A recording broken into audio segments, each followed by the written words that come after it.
Well, I'm just leaving Bridge Motorcycles here, where I've just ordered my new helmet.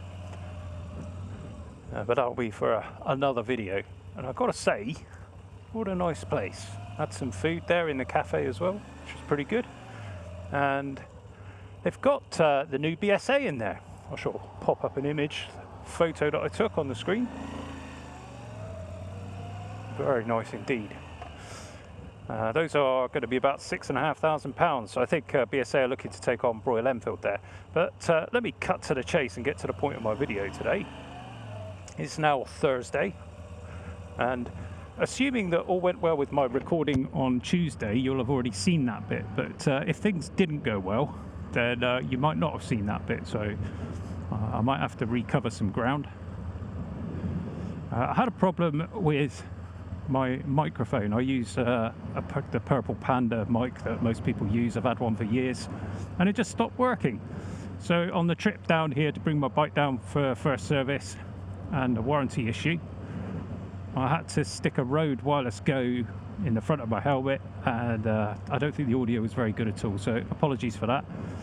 Since the Purple Panda is broken, I have ordered a new one, but I had to pop into the office and pick up one of our Rode microphones. I have no idea what this is going to sound like, so hopefully it's good audio quality today. So the check engine light on my V7 850 Special is now off. Yay! How long will it stay off? I'm thinking possibly not very long. I've noticed that the light tends to flash like it's registering a new fault when you get on the power, and I'm about to get on the dual carriageway and motorway, so we'll see what happens. I suspect it may go on again, and I guess you'll find out as you come along with me for the journey. So it's been to SP Motorcycles, so we've just had the first service, so that's great. They've replaced both lambda sensors and they've reset the ECU, which is exactly what Moto Guzzi did, although I think they possibly only replaced one of the lambda sensors. I don't know whether that's going to resolve things. They've raised what they call a help desk ticket with Moto Guzzi, which I believe is what Moto Guzzi did, the previous dealer. And we're back to square one again. So apparently it takes Moto Guzzi 3 days to respond to these tickets. And if that's true, Moto Guzzi, your system sucks. That is not a good way to deliver customer service at all. I understand the need to have a bit of time to check these things out, but you can't leave customers hanging like this. And for me, this is another day where I've had to reschedule work to come down and get the bike sorted out, pick it up. I've missed 3 days of work now, or I've had 3 days where I've had to take off work. I'm in quite a fortunate position. I've got more free time than many people because I own a business, so I can come and go as I please. But for the average punter that maybe doesn't have that luxury, that's going to be a big deal. And I'll probably just take a break from talking for a moment. I'm just going to hop on the M5 just up to one junction, and I'm going to take the coast road back. Nice scenic route. I especially like coming the other way, where you get off the M5 onto the A30. It's a great corner. Coming down here, I've got the bike properly cranked over and scraped the foot peg. This V7 850 definitely can handle. It's a decent bike, as long as the surface isn't too bumpy. I find it to be pretty decent. Well, so far so good. I haven't really opened the bike up yet. I said to my wife just now that I thought it might go 5 miles before the light came back on, and I've done just over 5 miles and it's not on, so this is good so far. Let's see if we could beat the record, which is about just under 30 miles, I think. That's the longest I've ever ridden this bike without seeing that light. In the meantime, we're going to take a little ride along the coast road here. So we're just coming in out of Exeter. Exmouth is off to our right. We're going to head towards Sidmouth. Should be very pleasant today. The sun's come out. It's very nice. And I've got to say, the guys at SP are very good. I think their prices are very reasonable. Labour charge is £60 plus VAT. That doesn't seem too horrendous to me for a main dealer. And it was £180 for the first service if you're interested. Now they do a valve clearance check with the first service, which sounds horrendous, but of course on a Moto Guzzi the 2-cylinder heads are stuck out to the side, so it's a relatively easy thing to do. I'll check the sheet later to see exactly what's been done. I suspect it, otherwise it was just an oil change. Like I say, the lambda sensors have been changed. The only downside is that it looks like my bike was left outside in the compound overnight, so I need to give it a good clean because it rained overnight and it's all dusty now. But I do appreciate the service from SP. It seems like a decent place. I have bought a bike from them in the past. I bought a used R1 from them, which was a good bike, and the service was good. Hopefully I won't have the same experience that I've had with Moto Corsa, and hopefully the light is going to stay off on this bike.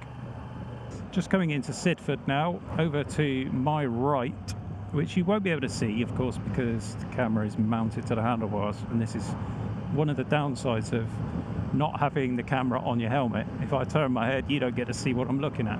But across to the right is the coast and the town of Sidmouth, where each year they have a folk festival. It's always a good laugh if you like a bit of folk music, or mainly if you like beer. I think that's the main reason to go and enjoy some ale, some good music, and there's a lot going on. You have to look it up. I suspect because of COVID it hasn't happened in recent years, but no doubt next year it will happen, or perhaps there's one coming this year, who knows. I do love living in this part of the world. It's just nice to be able to go to the coast, have a ride. Quite often ride down to West Bay, which is near Bridport, and if ever you're passing, there is a Helmet City store in West Bay, which I can recommend. Didn't go there for my new helmet, but don't feel too put out, guys, if you happen to be watching, because I have spent a small fortune with you over the years, so I'll get you next time. So I do like West Bay, and if you come out of West Bay, head back to Bridgewater? No, that's miles away. Bridport, sorry. Hang a right at the roundabout and head towards Weymouth. That road along the Jurassic Coast, it's like a roller coaster, and it is absolutely spectacular. It does have a 50-mile-an-hour speed limit now, unfortunately, but enjoy the scenery, take it easy. It's still good fun.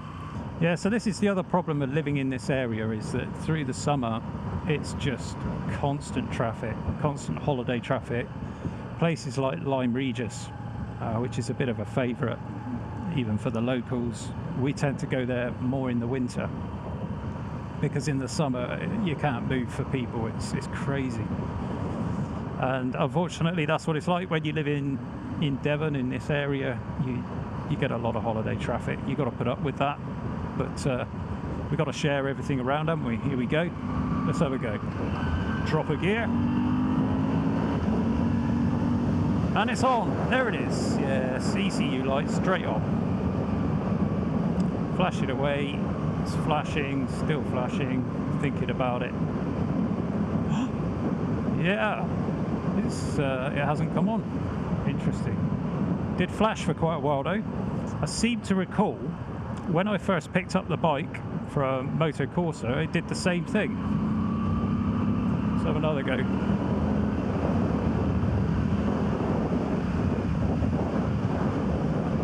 Nothing happening now. Well, that's curious. I don't know what's going on there.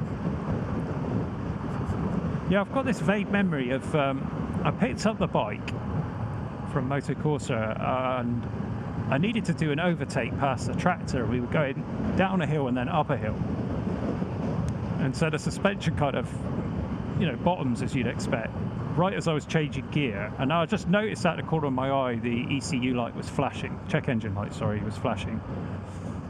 And it stopped flashing and it went off. It was later in the ride, that it flashed again and then stayed on permanently. Yeah, so I feel like I need to open it up again,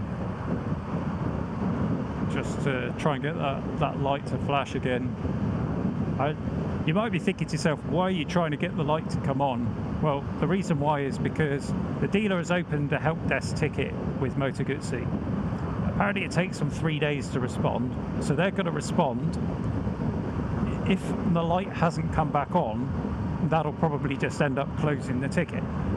And then when it comes on again, I have to go through the whole process over again, so I don't want to do that. So for me, it's better that the light comes on.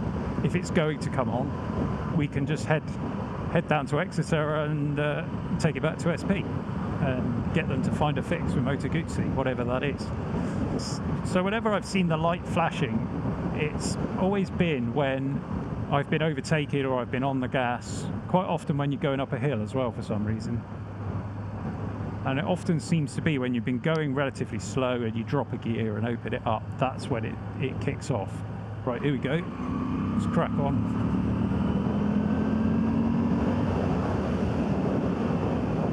Yeah, no light.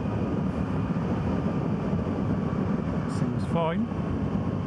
I wonder whether they've reflashed the ECU, so perhaps it detects the problem but then it knows to not record it as a problem. Or am I don't know what I'm talking about. It's just a thought. I say I don't know what I'm talking about. I mean, I have had a career of writing software. That's kind of been my day job, mainly for the web. But 25 years of programming, and you know, I've got reasonable sympathy for hardware and software devices and how they might be set up to function. This, to me, you know, if all the sensors are working within spec, it seems odd to me that you'd have different bikes giving you different results if they've got the same hardware and the same software. That seems a bit strange to me. So if there is a fault, I don't think it's a software fault.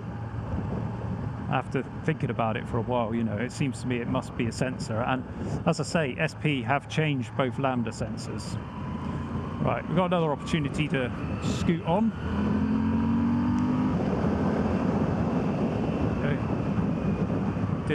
Dropped it down an extra cog there just to try and induce it. Nothing doing. Still good. Another opportunity now. So we're just fourth gear, roll on now.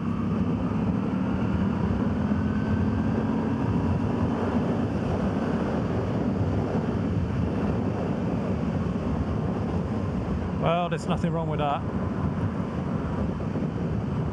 Feels great. No light on, no flashing. Pretty good. We're about, what do we know, 22 miles into our trip. And I'm going to stay on this road actually, and we'll drop into Lyme Regis to see what's going on. There's a nice road that goes out the back of Lyme Regis with a nice bend we can get the bike banked over on. So this turning we're going past now takes you down to Seaton, where they've got a really lovely little vintage electric tramway. You can go down and have a ride on the tram. Absolutely lovely. It's a nice clean beach. Seaton, good place for swimming. Anyone who says that these bikes are underpowered really needs to go and test ride one. I think we've become just too focused on the numbers. You see the power numbers, one bike's got more power than the other, and we naturally want the better number, don't we? In the real world though, it just doesn't translate that way. This bike has got plenty of shunt for what it is. It is the exact same engine as the V85 TT, but it doesn't feel the same. The V85 has definitely got more shunt low down, it's got more torque, and it has more top end power as well. In real world terms, you know, I've had some powerful sports bikes, but the fastest real world bike that I've owned was the BMW R1200 RS, because it's got that instant power. No matter what gear you're in, you just turn the throttle and off you go. With a sports bike, you've got to wind it up, you've got to work the gearbox. It's a more involving process perhaps, but just having that immediate shunt, I like that. Well, our Lyme Regis plan is stuffed because the road is closed, so that's okay. Let's have a spin on this road instead. Possibly an opportunity along here to give it a tickle as well. If there's a gap in the traffic. There we go.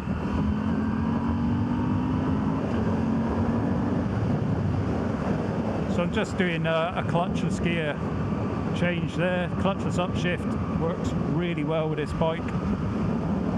No problems. And the light is still off. This is exciting.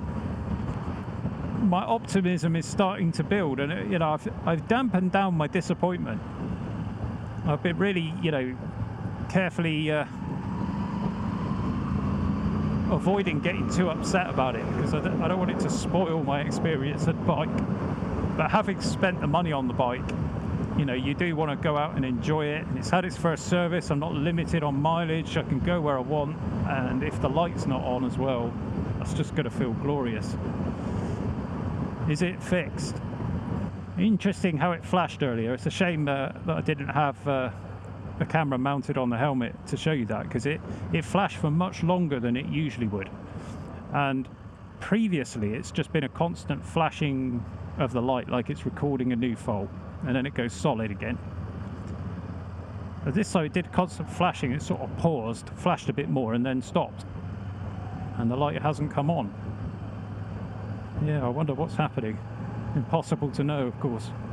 Wouldn't it be great if these bikes with all of these complicated electronics just had a nice human interface to them to tell you what's happening, so you know whether you need to be really worried or not? That's all of the emissions legislation. It's all a bit of a moot point anyway, because soon enough they'll be banning new combustion engine bikes. I think it's 2035 in Britain. You won't be able to buy a new combustion engine bike after that. They haven't said yet when the complete ban will be. For cars it's 2040, so you won't be able to even have I imagine there'll be some exemptions, but for the most part you won't be able to have a combustion engine car. But the cars are slightly different in that you won't be able to buy a new combustion engine car from 2030, so that's 5 years earlier. So I would guess the total ban on combustion bikes will be 2045. Seems like a long way away.